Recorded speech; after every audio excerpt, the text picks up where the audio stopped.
오늘은 이제 사무엘하 6장 말씀을 이제 같이 이제 살펴보도록 하겠습니다. 다윗은 이제 온 이스라엘의 이제 왕이 되었는데요. 온 이스라엘의 왕이 되어서 이제 세 가지를 이제 순차적으로 이제 진행하게 됩니다. 보시게 되면 이제 처음에 예루살렘을 이제 정복했죠. 예루살렘을 정복했고 여호수아 때부터 한 번도 점령하지 못했던 예루살렘을 이제 점령합니다. 그래서 이제 헤브론 수도를 이전하죠. 헤브론에 있던 수도를 예루살렘으로 이제 옮기게 되고요. 두 번째는 이제 블레셋과의 이제 전쟁을 다루고 있는데요. 우리가 지지난주에 살펴본 그런 내용이 되겠습니다. 그리고 오늘 이제 6장에 들어서는 이제 다윗이 그동안 이제 방치되었던 언약궤를 이제 가져오는 내용이 오늘 이제 기록되어 있습니다. 이 언약궤는 이제 보시게 되면 이제 하나님의 임재를 이제 상징하고 있죠. 하나님의 임재를 상징하고 있으면서 이제 그 언약의 중심이고 예배의 중심이고 또 이스라엘의 그 정체성을 이제 보여주고 있고요. 믿음의 중심이 되는 그런 내용이 되겠습니다. 근데 이제 이 언약궤가 이제 그동안 이제 방치되었던 거예요. 이제 아비나답이라고 하는 사람의 그 집에 지금 이제 거의 한 70년간 지금 이제 그 집에 머물러 있게 되는데요. 그 언약궤를 지금 이제 예루살렘으로 이제 이동하려고 이제 다윗이 진행을 하고 있습니다. 그래서 이 언약궤를 이제 모셔오면서 이 다윗은 전 국가적인 행사로 지금 이제 이것을 이제 진행하게 되는데요. 1절 말씀을 한번 보실게요. 1절 말씀을 보시게 되면 1절 2절 말씀 보겠습니다. 다윗이 이스라엘에서 택한 모든 사람 3만 명을 다시 함께 모으고 다윗이 일어나 유다의 바알레에서 나와 자기와 함께 있던 온 백성과 함께 가서 거기서 하나님의 궤를 가져오려 하였는데 그 궤의 이름은 그룹들 사이에 거하시는 만군의 주의 이름으로 불리느니라. 이 언약궤를 이제 이제 가져오려고 지금 이제 진행하는 모습을 이제 볼 때 규모가 상당하죠. 지금 인원이 3만 명이 지금 동원되고 있고요. 지금 이제 각종 악기들이 지금 이제 여기 이제 연주하는 장면이 여기에 기록이 되어 있습니다. 이제 이 다윗은 이제 이 언약궤를 이제 가져오면서 이 왕국의 중심 예루살렘에 이제 가져오려고 하는 이 다윗의 선한 의도를 여기서 한번 좀 생각을 해 볼 수가 있습니다. 그래서 이제 이 언약궤를 가져오는데 한번 그 장면을 한번 보실게요. 3절, 4절, 5절 한번 보겠습니다. 3절, 4절, 5절.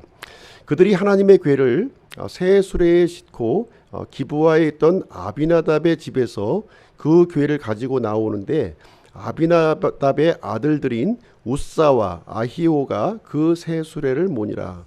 그들이 기브아에 있던 아비나답의 집에서 하나님의 궤를 가지고 나오며 그것과 함께 할 때에 아히오는 궤 옆에서 가고 다윗과 이스라엘의 온 집은 전나무로 만든 온갖 종류의 악기 곧 하프와 비파와 작은 북과 코넷과 심벌지로 주 앞에서 연주하니라.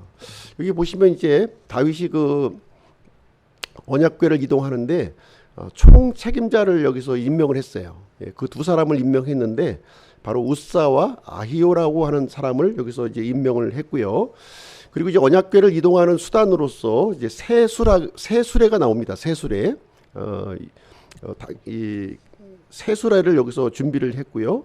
온갖 악기들이 여기서 이제 동원이 이제 되었습니다. 그런데 이 이동하는 과정에서 이제 문제가 생긴 거죠. 문제가 생겼습니다. 6절 7절 말씀 보겠습니다.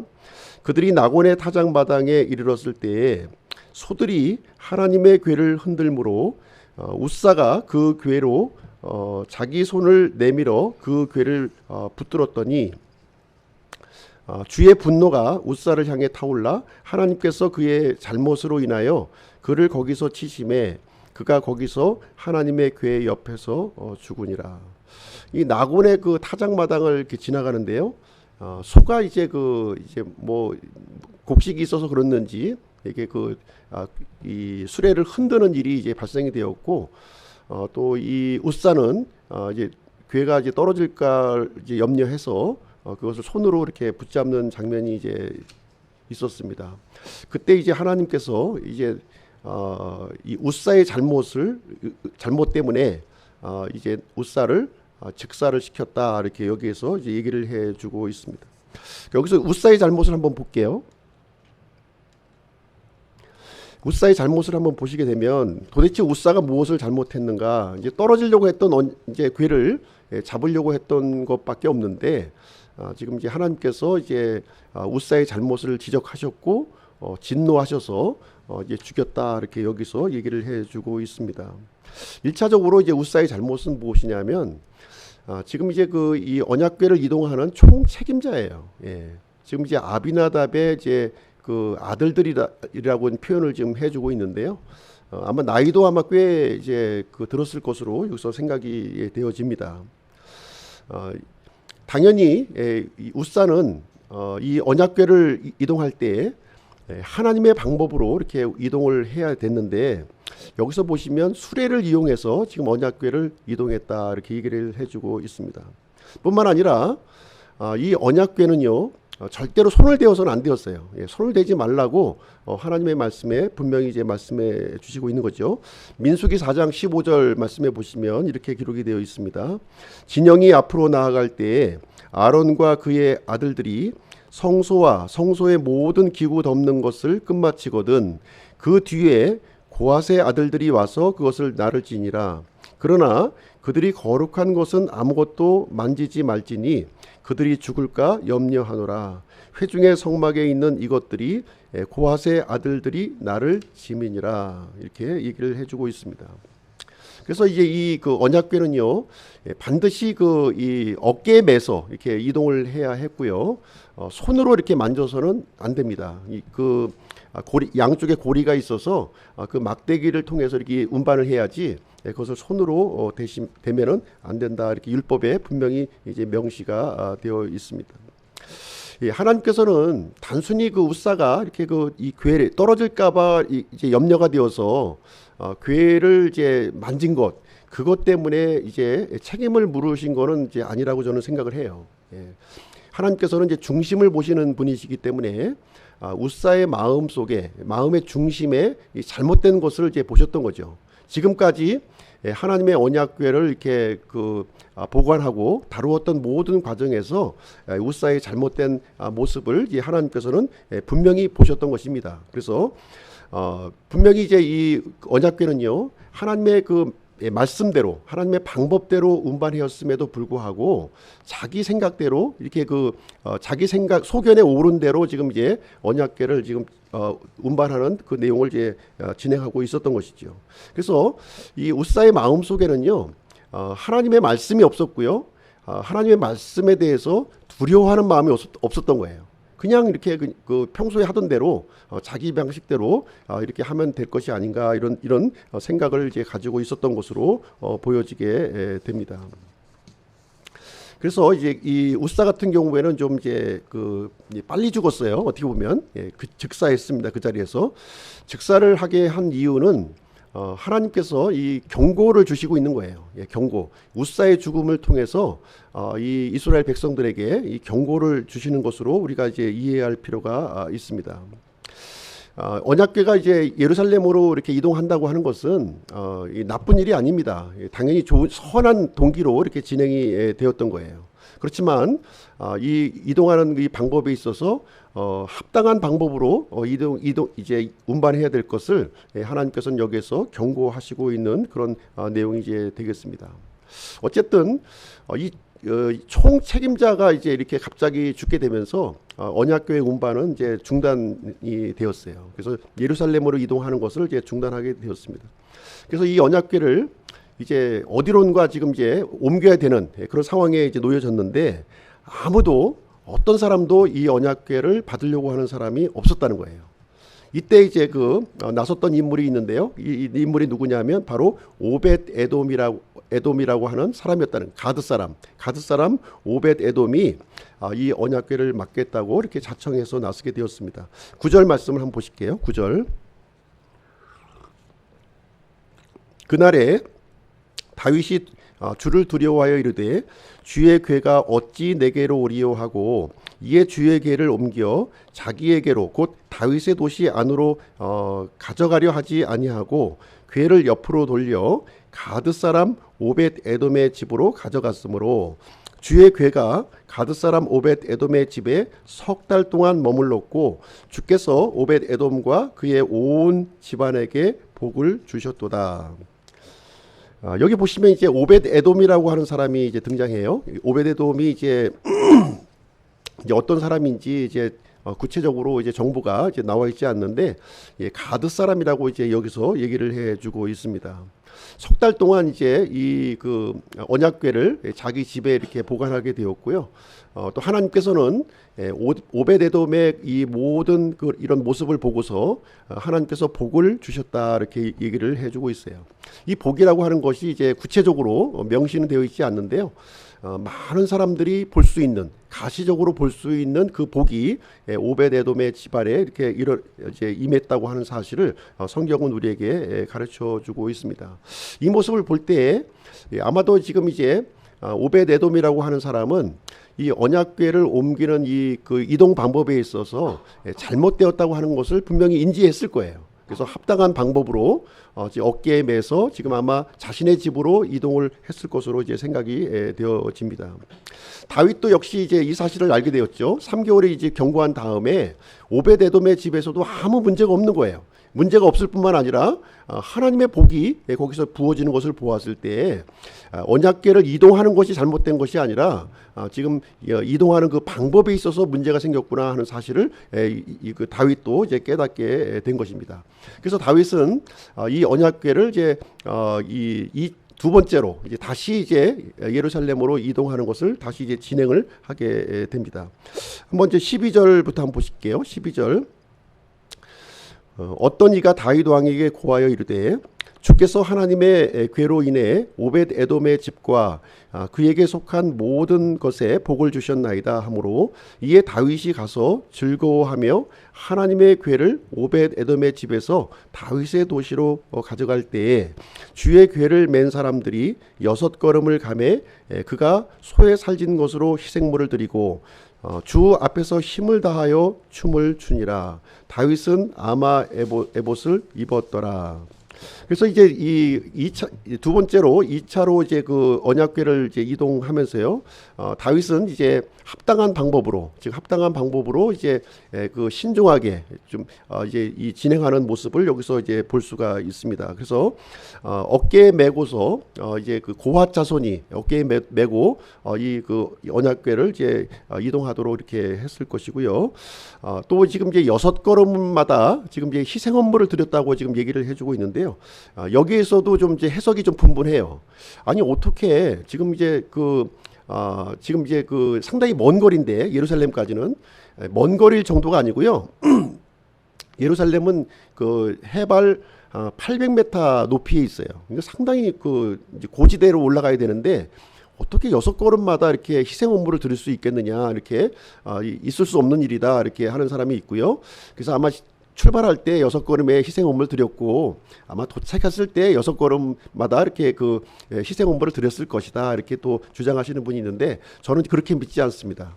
문자 그대로 6걸음마다 이 다윗은 하나님을 존중하는 마음으로 6걸음마다 이렇게 그 희생물을 드렸을 거예요. 어떻게 보면 이 솔로몬이 기브온 산당에서 1000개의 헌물을 드리지 않았습니까? 어떻게 보면 1000개의 헌물을 드린 것보다도 더 많은 양의 희생 헌물을 아마 언약궤를 이동하면서 다윗이 드렸을 것으로 생각을 합니다. 진짜 이 마음 속에 형식적으로 지금 이제 처음에는 형식을 강조했죠. 어떤 사람을 동원하고 악기를 동원하고 이렇게 했지만 이제 하나님께서는 중심을 보시는 하나님이시기 때문에 형식이 아니라 진짜 이 마음을 다해서 이제 이 언약궤를 옮기는 다윗의 모습을 여기서 오늘 본문을 통해서 발견할 수가 있는 거예요. 지금 이제 합당한 방법으로 이동하면서 다윗은 어떤 모습을 하고 있습니까?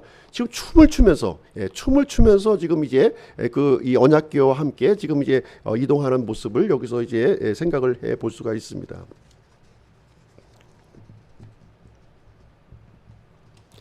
이 다윗은요, 이 언약궤가 지금 이제 이 예루살렘 그 중심에 들어오는 것을 마음속 깊이 이렇게 기뻐한 거예요.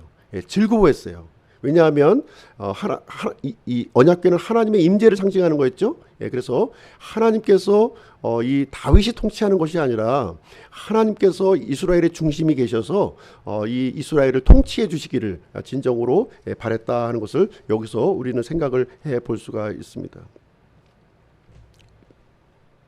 그래서 여기서 이제 그 다윗이 춤을 춘 걸 가지고 좀 이제 좀 극단적으로 해석하는 분들이 많이 있어요. 그래서 이제 다윗이 이렇게 춤을 췄으니까 우리도 예배 때 춤을 춰야 된다 하면서 교회마다 다윗이 춤을 춘 것처럼 막 춤추는 흉내를 이렇게 막 내는 이제 교회가 있고요. 또 어떤 분들은 그렇지 않다. 이것은 특별한 케이스를 여기서 설명을 해주고 있는 것이지. 물론 이제 우리가 감정의 표현을 하는 것은 필요한 거예요. 그렇죠? 너무 감정을 억제할 필요도 없는 것입니다. 그래서 이 다윗의 행동을 너무 보편화할 필요도 없는 것이고요. 또 그렇다고 해서 너무 우리가 감정을 억제해서 우리가 이 기쁨을, 즐거움을 또 억누르는 것도 올바른 태도가 아니다 하는 것을 우리가 볼 수가 있습니다. 그래서 사람마다 좀 다양한 것 같아요. 저 같은 경우는 이제 좀 이렇게 몸으로 이렇게 기쁜 것을 표현해 보라고 하면은 잘 못해요. 그렇죠? 아마 그러신 분들도 아마 많이 있으실 텐데, 근데 어떤 분들은 이 기쁜 것을 참 이 몸으로 표현하시는 분들이 또 있어요. 그래서 그런 것을 볼 때 표현하는 방식은 좀 다양할 수 있다. 사람마다. 다양할 수 있다고 하는 것을 우리는 좀 넓은 마음으로 받아들일 필요가 있겠습니다. 매번 춤으로 또 이렇게 일관하는 것도 잘못된 것이고요. 너무 억지하는 것도 잘못된 것이고, 적당하게 그런 그 표현 방식의 다양성을 우리가 이해하는 쪽으로 받아들이면 좋겠다, 이렇게 말씀을 드립니다. 자, 16절 한 말씀 보실게요. 16절을 한번 보시게 되면, 주의 궤가 다윗의 도시로 들어올 때 사울의 딸 미갈이 창으로 내다보다가 다윗 왕이 주 앞에서 뛰며 춤추는 것을 보고 마음속으로 그를 업신 여겼더라. 이 미갈의 이제 미갈이 어떻게 보면 다윗의 첫째 부인이죠. 사실 이제 헤어졌다가 또 다시 이렇게 또 다시 결합하긴 했지만은 이 언약궤를 이렇게 함께 오는 이 다윗의 모습을 보고 참 이 미갈이 굉장히 못마땅하게 여기는 이런 모습을 여기서 이제 보여주고 있습니다. 어떻게 왕이 사람들 앞에서 또 이 백성들 앞에서 차통도 없이 저렇게 이렇게 이제 이렇게 춤을 추고 이렇게 할 수가 있겠느냐, 이제 이렇게 얘기를 해주고 있습니다. 여기서 볼 때 이제 다윗과 미갈의 모습, 이 언약궤를 이제 들어오는 이 장면에서요, 다윗과 이 미갈의 모습이 이제 어떻게 보면 엇갈리고 있죠. 이 다윗은 너무나도 기뻐서 이 언약궤와 함께 덩실덩실 참 이제 자신의 몸이 보일 정도로 막 춤을 추는 장면이 있었고요. 미갈은 다윗의 모습을 보고서 어떻게 차통 없이 저렇게 왕이라고 하는 사람이 저렇게 좀 천박하게 행동할 수 있겠느냐, 이런 태도를 이제 보이고 있습니다. 여기서 이제 두 사람의 모습을 한번 좀 비교해 볼 텐데요. 마침내 이제 이 언약궤가 예루살렘 안으로 이제 들어오게 되었습니다. 한번 들어온 모습을 한번 볼게요. 자, 이제 이 성막 안으로 이제 언약궤가 이제 안치가 되었고요. 그때 번제 헌물과 화평 헌물이 이렇게 드려졌어요. 그리고 이 화평 업무는 이제 다 이제 나누어 먹는 거잖아요. 이제 그 하나님께 일부를 드리고 나머지를 이제 나눠 먹게 되는데, 백성들에게 고기와 빵과 이 포도즙을 또 이렇게 나누어서 먹었습니다. 그리고 다윗은 백성들을 이렇게 하나님의 이름으로 이렇게 축복을 하고 이렇게 그 기쁨을 백성들과 함께 나누게 되었습니다. 뿐만 아니라 이 다윗은요, 백성들과 함께 이 기쁨을 나눴을 뿐만 아니라 자기 집안 사람하고도 같이 이렇게 좀 축복하고 기쁨을 나누기를 원했다는 거예요. 그래서 이제 자기 이제 왕궁 안으로 이제 다윗이 들어가게 되는데요. 20절 말씀 보시겠습니다. 20절. 그 뒤에 다윗이 자기 집안 사람들을 축복하러 돌아올 때에 사울의 딸 미갈이 나와 다윗을 맞으며 이르되, 오늘 이스라엘 왕이 어찌나 영화로우시던지 오늘 자기 신하들의 계집종들 눈에 몸을 드러내시되 마치 하잘 것 없는 자들 중에 하나가 염치 없이 몸을 드러내는 것 같이 드러내셨도다 하매. 그래서 여기 보시게 되면 이제 이 미갈의 그 태도가 이 여실하게 지금 이제 드러나고 있는 것이죠. 여기 보시게 되면 이제 언약궤는 하나님의 임재를 상징하는 것이었고, 그 앞에서 우리가 이제 예배를 드리는 자의 이제 자세를 우리가 설명을 해주고 있는데요. 다윗의 경우와 미갈의 경우가 완전히 이제 정반대의 모습을 우리가 이제 보여주고 있다는 것을 여기서 볼 수가 있습니다. 지금 이제 미갈은 다윗을 향해서 어떻게 얘기하고 있습니까? 오늘 이스라엘의 왕이 어찌나 영화스러우시던지, 이 말이 그 다윗을 칭찬하는 말이에요? 아니면 어떤 말입니까? 비꼬는 말이죠, 지금. 비꼬는 말로 지금 얘기를 해주고 있는 것이고요. 계집종들한테 지금 자신의 몸을 드러냈다는 거예요. 참 이 천박하기 그지 없다. 지금 왕의 모습은 지금 그 얘기를 해주고 있는 것이고요. 마치 이제 아주 이 미천한 사람, 왕의 모습이 아니라 지금 이건 하잘것없는 미천한 그 사람의 모습이었다는 것을 이제 지금 이제 미갈이 지적하고, 어떻게 보면 이제 다윗을 책망하고 있는 모습을 이제 보여주고 있습니다. 이때 이제 다윗은 어떻게 지금 이제 그 미갈에게 답변을 해주고 있는지요. 21절, 22절 한번 보겠습니다. 21절, 22절. 다윗이 미갈에게 이르되, 그것은 주 앞에서 한 것이라. 그분께서 내 아버지와 그의 온 집 앞에서 나를 택하시고 나를 주의 백성 이스라엘을 다스릴 치리자로 정하셨으니, 그러므로 내가 주 앞에서 놀리라. 또한 내가 이보다 더 낮아져서 나 스스로 보기에 천하게 될지라도 내가 말한 계집종들에게서는 그들에게서는 내가 존경을 받으리라 하니라. 그래서 이게 다윗의 경우는 하나님만 바라본 거예요. 지금 사람들을 바라본 것이 아니라 오직 하나님만 이 집중하고 이제 바라본 모습을 보고 있고요. 미갈의 경우는 하나님을 보지 않았다는 거예요. 하나님을 보지 않았어요. 그렇죠? 이 다윗은요, 하나님 앞에서 자신의 모습을 한껏 낮춘 거예요. 지금 미갈이 얘기한 것처럼 아주 하찮은 계집종과 같은 그런 모습을 이 하나님 앞에서 이렇게 보여주었습니다. 그러나 미갈의 경우는 뭘 생각했어요? 사람의 사람의 이목을 이렇게 생각을 했던 것입니다. 이제 다윗은요, 그냥 이 영광스러운 이 기쁜 날에 백성들과 함께 기쁨을 나누고 싶었던 거예요. 기쁨을 나누고 싶은 마음이 가득했습니다. 그러나 미갈의 경우는 그 기쁨에 동참하지 못한 거예요. 동참하지 못했어요. 예배에 동참하지 못하는 그런 모습을 보여주고 있습니다. 그래서 다윗은 진정한 하나님 앞에 예배자의 모습을 보여주고 있는 반면에, 지금 이제 이 미갈은 지금 그 예배자의 모습이 아니라 지금 어떻게 보면 구경꾼, 관중으로서 좀 있는 거죠. 관중이면서 이렇게 비판자로서의 모습을 여기서 보여주고 있습니다. 마지막 23절 말씀을 보시게 되면요, 그러므로 사울의 딸 미갈이 죽는 날까지 자식이 없었더라, 이렇게 얘기하면서 하나님께서 이 미갈에게 참 이 수치를 이렇게 안겨주는 내용이 여기에 기록되어 있습니다.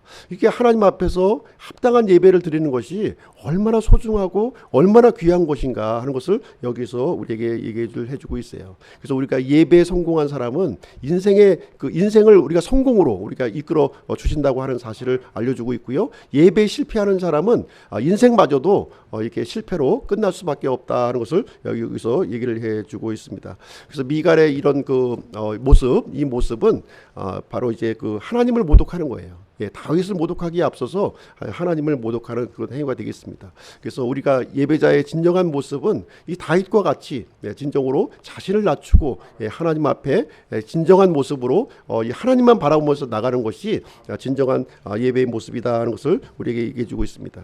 그럼 오늘 말씀을 통해서 적용할 교훈을 좀 몇 가지 좀 살펴보도록 할게요.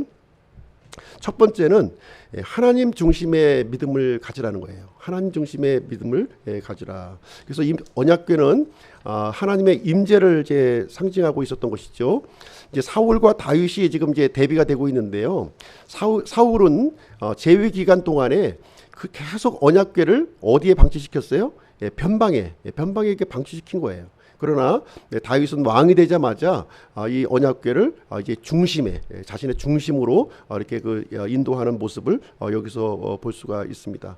그래서 이 이스라엘로 이렇게 그 언약궤를 이제 가져오려는 마음이 이제 있었고요. 우리도 이 하나님을 어디에 모셔야 될 것인가 하는 것을 우리가 생각해 볼 필요가 있다는 것이요. 사울과 같이 이 하나님을 발치에 이렇게 머물게 해서는 안 된다는 거예요. 다윗과 같이 우리 마음의 중심에 우리의 주인의 자리로 우리가 모셔야 될 것을 여기서 우리에게 가르쳐주고 있습니다. 고린도전서 6장 19절 20절 제가 한번 읽어드릴게요. 도대체 무슨 말이냐? 너희 몸이 너희가 하나님에게서 받은 바 너희 안에 계신 성령님의 전인 줄 너희가 알지 못하느냐? 너희는 너희 자신의 것이 아니니 주께서 값을 치르고 너희를 사셨느니라. 그런즉 하나님의 것인 너희 몸과 너희 영으로 하나님께 영광을 돌리라 이렇게 얘기하고 있습니다. 그래서 우리는 나 중심의 믿음이 아니라 하나님 중심의 믿음을 가져야 할 것을 여기서 얘기해 주고 있습니다. 두 번째로 우리가 적용할 교훈은 무엇이냐면 우리가 하나님 앞에 이렇게 쓰임 받기 위해서는 말씀에 대한 두려움이 있어야 된다는 거예요. 말씀에 대한 두려움이 우리가 전제되어야 된다. 말씀이 없는 이런 섬김, 말씀이 없는 예배는 무용지물이에요. 하나님께서 받지 않으신다는 것입니다. 하나님과 하나님의 말씀은요 동등한 거예요. 하나님을 섬기는 것은 바로 말씀을 우리가 섬기는 것과 동일한 것을 얘기를 해주고 있습니다. 우사가 왜 그 죽음을 당했는가요? 그 마음속에 하나님의 말씀이 없었던 거예요. 또 하나님의 말씀에 대한 이런 그 두려움, 존경심이 없었다 하는 것을 우리는 이제 생각을 해 볼 수가 있습니다. 그래서 우사는 어떤 방식으로 섬겼어요? 하나님을 자기 방식으로 섬긴 거예요. 자기 마음대로.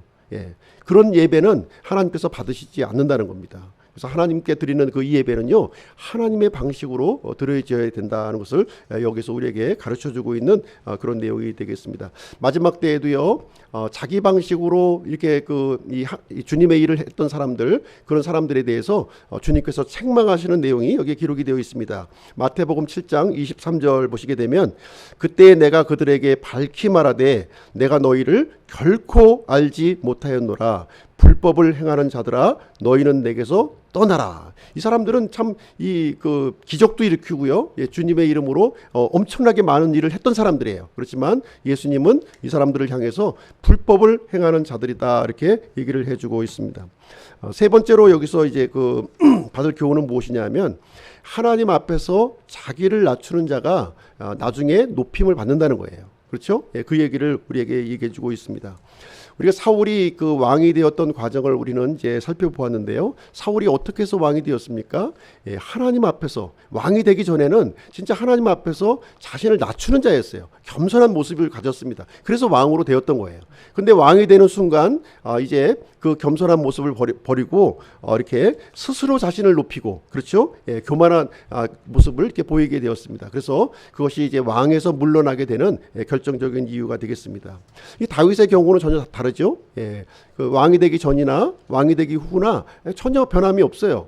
왕이 된 이후에도 하나님을 이렇게 존중하고 자신의 중심으로 이렇게 모셔드리려고 하는 다윗의 모습을 우리는 볼 수가 있습니다. 그리고 이제 이 언약궤를 이동하는 이 방법이 잘못되었다고 하는 사실을 알았을 때 즉시 돌이켜서 지금 이제 바른 모습으로 돌아오는 이 다윗의 모습을 우리는 이제 생각을 해 볼 수가 있습니다. 예수님께서도요 이 땅에 오셔서 자신을 스스로 낮추는 그런 우리 본을 우리에게 보여주셨고요. 우리도 하나님 앞에서 우리를 낮추기를 우리에게 가르쳐 주셨습니다. 마태복음 23장 11절 12절 제가 한번 읽어드리도록 할게요. 오직 너희 가운데 가장 큰 자는 너희 종이 될지니라. 누구든지 자기를 높이는 자는 낮아지고 자기를 낮추는 자는 높아지리라. 이렇게 말씀을 해주고 있습니다. 그래서 우리는 하나님 앞에서 참으로 어린아이와 같이 자신을 낮추고 이런 모습을 우리는 보여야 될 줄로 생각을 합니다. 그랬을 때 하나님께서 이제 이렇게 우리에게 필요한 은혜를 우리에게 부어주실 줄로 생각을 하게 됩니다. 그래서 결론은요, 하나님의 방식으로 하나님을 섬겨야 된다는 거예요. 하나님의 일을 섬기는 일이 중요한 게 아니에요. 일이 중요한 것이 아니라 이 동기가 아무리 선하다 할지라도 우리는 하나님의 방법으로 우리는 이제 예배를 드려야 될 것, 그것을 우리에게 가르쳐 주고 있습니다. 항상 하나님의 은혜 가운데 거하는 우리 기쁨 침례교회 성도님들이 되시기를 주님의 이름으로 축복드립니다.